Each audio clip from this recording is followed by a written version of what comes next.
"I helped my widowed neighbor fix her roof," she said. "Stay until the rain stops."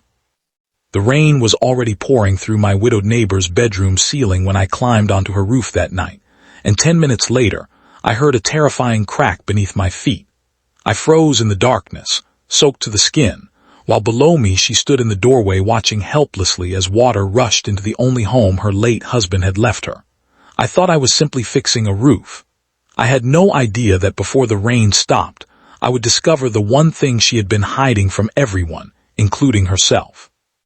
If you believe kindness can give someone a second chance when life has taken almost everything away, take a moment to like this video, share it with someone who needs hope, leave a comment, and subscribe to Shadow of Kindness. Sometimes one small act of kindness can become the beginning of an entirely different life. I had lived next door to Claire for almost 3 years, but we barely knew each other. She was the quiet woman who always waved politely from her porch but rarely stepped outside for long.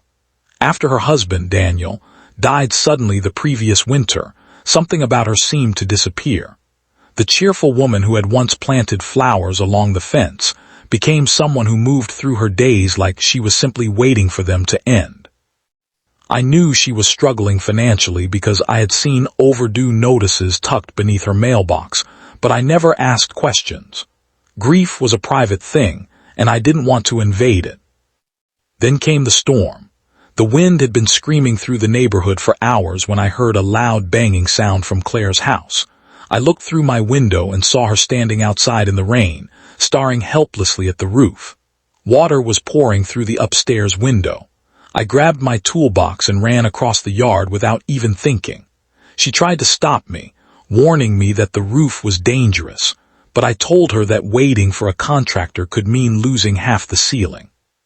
She finally stepped aside, and I climbed the ladder. The roof was worse than I expected. Several shingles had been ripped away, and part of the wooden frame had started to loosen. Rain made every surface slippery, and the wind nearly knocked me sideways twice. But I kept working, securing what I could and covering the damaged section with a heavy waterproof sheet. When I heard that frightening crack under my feet, my heart nearly stopped. A section of old wood had broken beneath me, but I managed to grab the edge of the roof and pull myself toward safety. Claire screamed my name from below. For the first time since I'd known her, I saw raw fear in her eyes, not fear for her house, but fear that she might lose another person she cared about. After nearly an hour, I finally climbed down. I was exhausted, drenched, and covered in mud. Claire stood there holding a towel with trembling hands. She looked at me as though she couldn't understand why someone would risk getting hurt for her.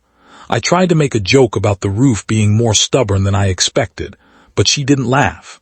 Instead, she quietly thanked me and asked me to come inside until the rain stopped. Her house felt strangely different from how I had imagined it. There were photographs everywhere, Claire and Daniel smiling at a beach, standing beside an old car, celebrating birthdays, holding hands beneath a Christmas tree. But there was one photograph that caught my attention. It showed Daniel standing on the same roof I'd just climbed, holding a toolbox and smiling proudly. Claire noticed me looking at it and quietly explained that he had always fixed everything himself. After he died, she couldn't bring herself to touch the toolbox again. Then she opened a small cabinet beneath the stairs.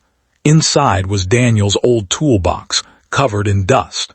She told me that for months she had wanted to repair the roof but couldn't afford a professional. She had also been too afraid to ask anyone for help because she didn't want people to think she was weak. That confession hit me harder than the storm. I realized that sometimes people don't need someone to rescue them. They simply need someone to remind them that they don't have to carry everything alone. We sat in the kitchen while rain hammered against the windows. Claire made 2 cups of tea, and for the first time she talked about Daniel without immediately looking away. She told me about their first date, their silly arguments, the way he used to burn pancakes every Sunday morning, and how the silence after his death had been louder than any storm. I listened. I didn't try to give her advice. I didn't tell her everything would be okay. I simply stayed. When the rain finally weakened, Claire walked me to the door.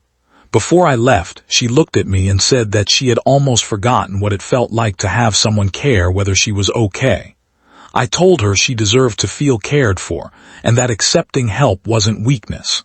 It was simply another form of courage. The next morning I returned with lumber and proper roofing supplies. Claire insisted on helping. We spent the entire day repairing the damaged section together. She held the ladder, passed me tools, and eventually climbed up beside me to place a new shingle herself. When we finished, she stood in the yard looking at the repaired roof with tears in her eyes. But this time, they weren't only tears of sadness. Weeks passed and something changed. Claire began planting flowers again. She started sitting on her porch in the evenings. She even brought back Daniel's old toolbox and placed it somewhere she could see it instead of hiding it away. And strangely enough, helping her had changed me too. I had been living alone, convinced that keeping my distance from everyone protected me from disappointment. Claire taught me that isolation doesn't protect a heart, it only makes it quieter. One evening, I found a small flower pot sitting outside my door. Attached to it was a handwritten note thanking me for helping repair her roof. But the final sentence made me stop. She wrote that I hadn't really fixed her roof that night. I had reminded her that her life wasn't over.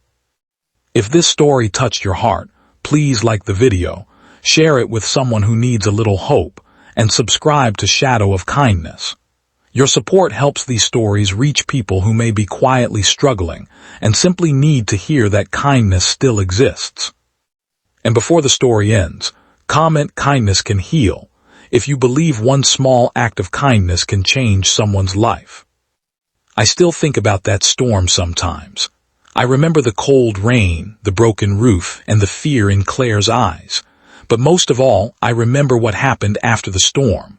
The roof was repaired, but something far more important had been rebuilt too. A broken heart had finally begun to believe in tomorrow. Sometimes, we think we're helping someone survive the storm. But sometimes, without realizing it, we become the reason they finally believe the sun will rise again.